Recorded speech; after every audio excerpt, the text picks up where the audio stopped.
네, 그야말로 K-팝 열풍입니다. 팝스타의 영향력을 보여주는 빌보드 아티스트 100 차트에서 1위와 2위를 블랙핑크와 방탄소년단이 차지했습니다. 앞서 빌보드 싱글 차트 핫 100에서는 이 BTS의 곡이 나란히 1위와 2위를 차지하기도 했는데요. 이렇게 K-팝의 큰 인기, 배경은 무엇일까요? 김영대 음악평론가와 함께 자세한 내용 다뤄보겠습니다. 평론가님 어서 오세요. 안녕하세요. 네, 반갑습니다. 어서 오십시오. 빌보드 차트를 석권한 K-팝 소식, 오랜만에 기분 좋은 소식 저희가 전해드리는데 일단 블랙핑크가 빌보드 아티스트 100에서 정상으로 올랐습니다. 2위가 방탄소년단이고요. 근데 빌보드에는 보면 메인 앨범 차트도 있고 메인 싱글 차트도 있고 다양한 이런 차트들이 있어요. 예. 이번에 블랙핑크가 1위를 한 이 아티스트 100, 이건 어떤 겁니까? 사실 핫백 차트 그리고 예. 빌보드 200 차트, 앨범 차트죠. 이 두 개 같은 경우는 전통의 차트라 그래서 많은 분들이 알고 계세요. 근데 예. 아티스트 100 차트는 이제 많은 분들은 모르시죠. 이게 2014년에 신설된 차트인데요. 이제 예. 음악 자체의 인기, 뭐 아티스트의 뭐 다양한 라디오 방송이라든지 이런 모든 그 수치에 플러스해서 이제 그 아티스트의 소셜에서의 인기, 그러니까 SNS에서의 인기까지 포괄해서 그야말로 지금 현재 가장 핫한 아티스트가 누구냐, 지금 미국에서 가장 주목받는 아티스트가 누구냐를 순위를 매기는 그런 순위라고 보시면 되겠습니다. 예. 네, 그러니까 지금 정리를 하면 그러니까 핫 100은 한 곡, 그리고 200은 앨범, 예. 아티스트 100은 이제 해당 아티스트, 그러니까 해당 뭐 이제 가수가 아티스트? 얼마나 인기가 그렇죠. 있고 지명도, 이슈가 되는. 인기도, 그리고 소셜 미디어에서의 활약도 이런 것들을 모두 종합하는 차트라고 보시면 근데 되겠죠. 사실 뭐 팝스타들 굉장히 뭐 저희가 아는 팝스타들도 많은데 그런 팝스타들이 있는 빌보드에서 아티스트 100에서 1위와 2위를 이 블랙핑크와 BTS가 차지를 했다. 굉장히 뭐 대단한 것 같은데 좀 어떻게 평가를 하실 수 있겠습니까? 사실 이거는 정말 로컬, 네. 미국에서 얼마나 미국 자국 아티스트들 혹은 서구 아티스트들의 인기 있나를 보여주는 차트인데 지금 예. K-팝 아티스트가 정복을 하고 있단 말이에요. 네. 근데 사실 이거는 이런 흐름은 굉장히 오래전부터 감지가 됐고 여기서 읽을 수 있는 중요한 함의는 우리가 실제로 음악을 적극적으로 듣는 층, 흔히 타겟 어디언스라고 합니다. 음악에 실질적으로 구매력을 행사하고 공연을 가고 SNS에서 활동하는 이 팬이 누가 많으냐를 이 차트가 보여주고 있는 것이에요. 그러니까 사실은 K-팝이 그동안 다양한 어떤 장벽들, 특히 라디오 같은 시스템 때문에 오히려 저평가가 되어 왔는데 네. 최근에 이제 BTS의 뭐 대성공 그리고 블랙핑크의 약진 등을 해서 어떻게 보면 실질적으로 K-팝이 이 정도 인기를 보여주고 있다는 것이 최근에 조금 더 부각돼서 나타내고 있다고 보시면 될 것 예. 같아요. 특히 핫백 1위에 이름을 올리는 거는 굉장히 우리가 뭐 축하할 만한 이런 그렇습니다. 일인데 다이너마이트 핫백 1위에 올랐을 때도 정말 대단한 성과였는데요. 예. 지금 방탄소년단이 피처링에 참여했던 곡이 또 지금 1위예요. 네. 그리고 다이너마이트가 2위. 예. 이렇게 1, 2위에 곡을 올린 건 어느 정도 성과라고 보면 됩니까? 좀 소름이 돋는 그런 소름이 돋는 정도. 결과예요. 예. 왜냐하면 지금 1위에 오른 세비즈 러브 같은 경우는 정확히는 이제 리믹스라고 합니다. 이게 원곡이 존재했었고 예. BTS가 거기에 랩을 넣고 또 자기 스타일대로 음악을 재포장하는 그런 이제 편곡을 이제 리믹스라고 하는데 그 리믹스를 했다는 이유만으로 이 곡이 다시 어떻게 보면 역주행을 해서 지금 1위로 오른 셈이고요. 그리고 방탄소년단의 힘이라고 할 수도 그렇죠. 있는 거의 거군요. 예. 방탄소년단 힘이라고 봐야 되고 2위 역시 다이너마이트가 지금 차트에서 빠지지 않고 계속 1위와 2위를 오가는 그래서 결국에는 BTS의 사실상 BTS 곡이 나란히 1, 2위를 하는 이건 과거에 우리가 뭐 비틀즈 같은 그룹들이 뭐 1위에서 5위까지를 점령하는 이런 사례들은 봤었는데 이게 한국 그룹이 그것도 미국 차트에서 이런 기록을 남긴다는 것이 저희 평론가긴 하지만 굉장히 소름 돋는 부분입니다. 네. 지금 지난해 9월에 또 이제 신설된 그러니까 빌보드가 굉장히 다양한 차트가 있는데 글로벌 200이라는 게 있습니다. 그럼 이건 외국 가수의 뭐 외국 노래만을 대상으로 하는 건 어떤 건가요? 빌보드 차트가 그동안 비판을 좀 받아왔어요. 뭐냐면 자국 내의 그 폐쇄적인 라디오 시스템이나 이런 거를 통해서 모여진 방송 횟수 같은 것들을 국제 아티스트들에게 적용하는 게 맞느냐. 그래서 그들 나름대로 만든 방식이 이런 글로벌 차트입니다. 근데 사실은 이 글로벌 차트가 만들어진다는 뉴스가 있을 때 예. 저를 비롯한 뭐 음악 전문가들이나 외신 기자들은 전부 예측을 했어요. 이것은 K-팝의 무대가 될 것이다. 아니나 다를까 이 글로벌 200 차트 지금 BTS 그리고 블랙핑크가 점령을 하고 있는데 아까도 말씀드렸지만 이거는 우리가 미국이라는 어떤 틀을 제거를 하고 글로벌 음악 산업을 전체로 본다라고 한다면 지금 한국 대중음악이 그만큼 세계 시장을 휩쓸고 있다는 것을 보여주는 아주 단적인 증거라고 볼 수 있을 것 같아요. 그러니까 이게 뭐 영화로 치자면 아카데미 외국어 영화상 같은 이제 그 개념이라고 볼 수가 있을 것 같은데 예. 글로벌 200이 여기서도 지금 뭐 방탄소년단 1위, 블랙핑크 2위 이렇게 하고 있습니다. 예. 하나 궁금한 게 네. 이렇게 이 K-팝 가수들이 약진을 하는 것 이것을 좀 BTS와 이 블랙핑크의 특수한 경우로 봐야 될지 아니면 K-팝 전반적으로 이제 미국 시장, 국제 시장에 대한 진입 장벽이 낮아진 건지 이 부분도 좀 궁금하거든요. 물론 BTS의 성공 예외적이고 블랙핑크의 성공도 굉장히 돋보이는 부분이 있습니다. 그러니까 그 두 그룹이 분명히 앞서 나가는 것은 사실이죠. 하지만 이 K-팝의 지금 부상이나 미국 시장에서의 진출 그리고 이 팬층의 확대 같은 것들은 지난 최소 한 3, 4년간 지속적으로 되었던 것이고 지금 최근 1, 2년간은 미국 산업에서도 직접적으로 주목하고 있어요. 그래서 사실상 K-팝이 더 이상 우리가 그 사람들에게 뭔가를 파는 식의 시스템이 아니라 미국의 유수의 프로모터들이나 음반 회사들이 직접 K-팝을 홍보하고 심지어는 그들이 직접 제작을 하겠다고 나서고 있는 상황입니다. 아, 그렇군요.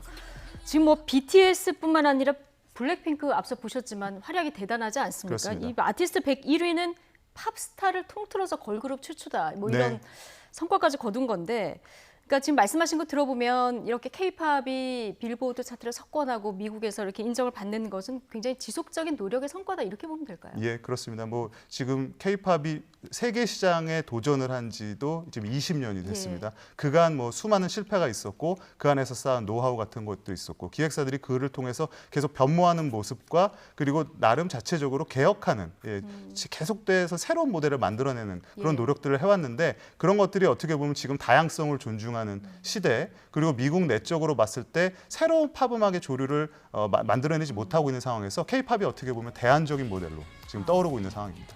예전에는 우리가 노래를 좀 틀어달라고 찾아갔다면 이제는 그쪽에서 이제 좀 출연을 해달라고 찾아오는 이런 상황의 변화가 참 인상적인데 하지만 이 BTS가 또 유명세도 치러야 했습니다. 이 그렇습니다. BTS의 최근 이 수상 소감을 두고 이 중국 누리꾼이 좀 격앙된 반응을 보이기도 했는데 먼저 어떤 발언이었는지 듣고 이야기 나눠보겠습니다. The Korea Society's 2020 annual gala is especially meaningful as this year marks the 70th anniversary of the Korean War. We will always remember the history of pain that our two nations shared together and the sacrifices of countless men and women. 예. 전 사실 이 발언이 왜 논란이 되는지 잘 이해는 안 가는데 중국에서 사실 이런 반응이 나온 건 처음은 아니죠? 네, 그렇습니다. 이 어떤 정치적인 이슈, 특히 뭐 과거의 홍콩 시위 사태 같은 경우 그런 거 있을 때마다 K-팝 관련한 아티스트들, 특히 중국이나 홍콩 출신 아티스트에 대해서 어떤 정치적 입장을 강요한다든지 자신들이 원하는 대답을 듣지 못했을 때 온라인으로 이렇게 항의를 표한다든지 하는 일이 종종 있어 왔어요. 그런데 저는 이것이 어떤 대단한 일이라고도 볼 수 있지만 하나의 해프닝이라고 생각을 합니다. 그래서 사실은 K-팝이 세계로 나가면서 다양한 어떤 문제들에 직면을 하고 그중에서 중국 시장이라는 것이 우리에게 중요한 시장으로 자리를 잡아왔는데 사실 중국이 정말 인구도 많고요. 그 음악을 듣는 사람들도 굉장히 많습니다. 그래서 그들이 어떤 소수의 의견이라고 할지라도 온라인에서는 그것들이 좀 과대표되는 측면도 분명히 있거든요. 그런데 이제 BTS라는 가수가 워낙에 중요하고 또 산업적으로 많은 연관을 맺고 있는 만큼 지금 외신들도 그렇고요. 중국에서도 발빠르게 어떻게 보면 좀 진화에 나선 것인데요. 저는 뭐 하나의 해프닝이라고 생각을 합니다.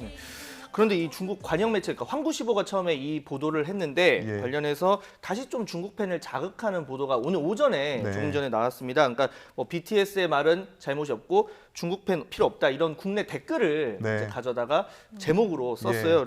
중국 시장 아까 말씀하신 것처럼 크고 그렇다 보니까 뭐 NBA라던가 해외 축구에서 중국 관련 발언 굉장히 자제하고 조심하잖아요. 네, 그렇습니다. 그런데 앞으로 이 문제 좀 어떻게 접근을 해야 될까요? 그러니까 사실은 지금 같은 경우 뭐 BTS가 뭔가를 조심을 했어야 되는 그런 상황이 전혀 아니거든요. 그러니까 제가 왜 해프닝이라고 말씀드렸냐면 이런 것들은 우리가 사실 예측하기도 어렵고 그리고 그런 사실 온라인 댓글 같은 경우는 어떤 것이 뭐 만들어져서 그런 것들이 재생산되고 확대될지 모르는 상황이기 때문에 뭐 우리 K-팝 자체가 어떻게 해야 되겠다, 어떤 대책을 세워야 되겠다 이런 거는 사실 말하기 어려운 부분입니다. 다만 이제 이런 일이 있을 때 우리 소비자들도 그렇고요, 우리 국민들도 그렇고 이런 것들이 늘 있을 수 있는 일이다라는 점을 좀 명심을 하시고 염두에 두시고 바라보시면 될 것 같아요. BTS 워낙 유명세다 보니까 이런 논란까지 벌인 상황인데 지금 병역 관련해서도 BTS가 계속 거론이 되는 상황입니다. 사실 방탄소년단 멤버들 병역 의무 다 하겠다 이렇게 공식 입장 계속 밝힌 상황인데 정부와 여당이 병역 혜택 문제를 지속적으로 이제 거론하고 있습니다. 병역 면제보다는 입대 연기 쪽으로 지금 분위기가 기우는 것 같은데요. 병무청장의 이야기 잠시 듣고 오시죠. 가장 높은 수준의 추천 기준을 만들어서 만들고 또 그 연령도 어떤 이병을 연기할 수 있는 상한선까지는 이렇게 고려하는 이런 연기 어떤 방법을 지금 검토하고 있습니다. 그러니까 얘기를 좀 종합하면 이 병역 면제 혜택은 아니고 입영 연기를 대중 가수도 할 수 있도록 좀 추진을 하겠다 이런 얘기인데 이 문제를 놓고 뭐 적절한 조치라는 의견도 있고 또 지나친 특혜다 아니면 더 가야 된다 여러 가지 의견이 나오고 있습니다. 좀 어떻게 보십니까? 그러니까 BTS라는 가수만을 놓고 우리가 생각한다면 이게 특혜냐 아니냐로 흐를 수가 있지만 우리가 이거를 대중문화 산업 전반으로 본다. K-팝이라는 것이 결국에는 전성기에 더 많은 수익을 창출하고 그들에게 공연을 할 수 있는 기회를 줘야 된다는 점에서 이런 것들이 논의되고 있는 것이거든요. 그러니까 이거를 특혜냐 아니냐라기보다는 앞으로 대중 가수들이 과연 K-팝을 갖고 세계 시장에 진출했을 때 얼마나 보다 활발한 활동을 펼칠 수 있느냐 이런 점에서 접근하는 것이 좋을 것 같습니다. 네.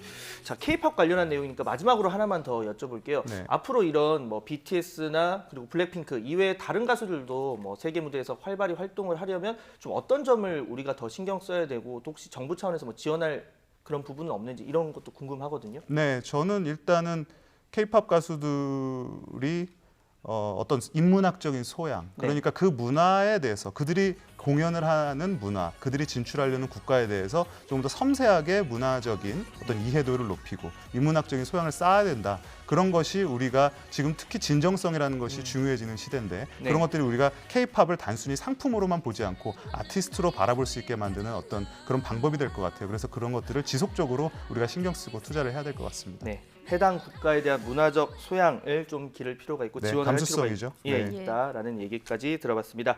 자, 지금까지 김영대 음악평론가와 함께 K-팝 관련한 내용 자세하게 다뤄봤습니다. 평론가님 오늘 말씀 감사합니다. 잘 감사합니다. 들었습니다.